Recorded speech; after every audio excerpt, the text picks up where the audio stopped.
Does the gold really add anything to the steak in flavor or anything? Or is it purely aesthetic?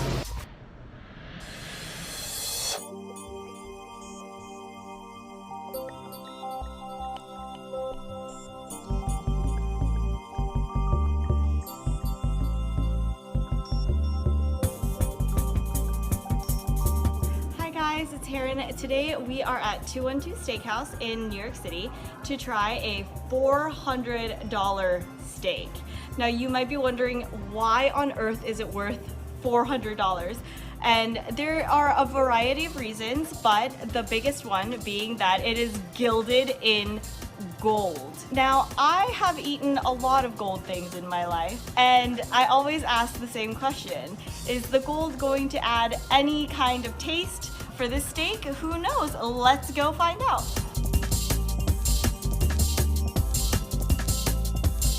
"212 Steakhouse is known for its Kobe. The restaurant itself is the only one in New York that is actually allowed to purchase and sell Kobe.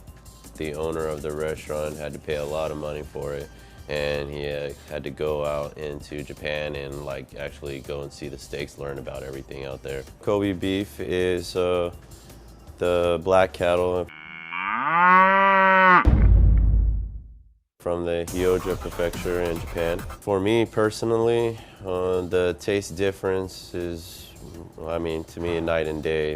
It's so much more tender, rich, juicier. At 212 Steakhouse, the restaurant offers two Kobe beef experiences: the Kobe beef tasting and the gold experience. The difference between the Kobe tasting and the gold experience, first and foremost, is the meat is not covered in gold. The second is the Kobe tasting. You get a little selection out of all three different types. The gold experience is a 6 ounce of whichever selection you choose, and then we cover it in gold sheets. The reason why it is double the price is because you have to stop the kitchen in order to make one dish. In order to get a better idea of what Chef Mendiola meant, we stepped inside the kitchen to see how the gold experience is made.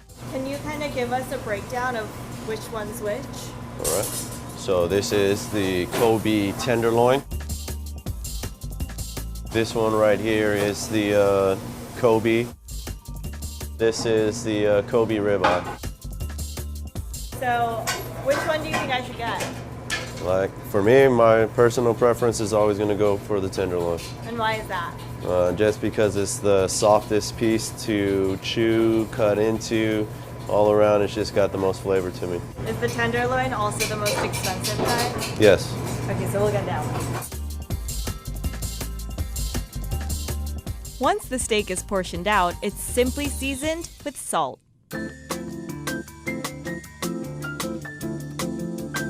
Remember how Chef Mendiola said he had to stop the kitchen for the gold steak?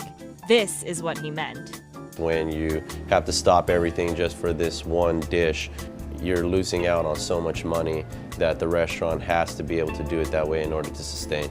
So this is the gold. I'm nervous, my hands are shaking, it's no big deal. 25 sheets, $40. I can't do the math.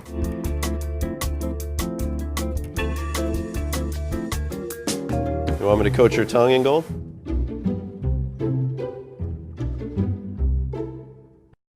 It's finished off with sliced cucumbers, sweet roasted pepper coulis, and microgreens.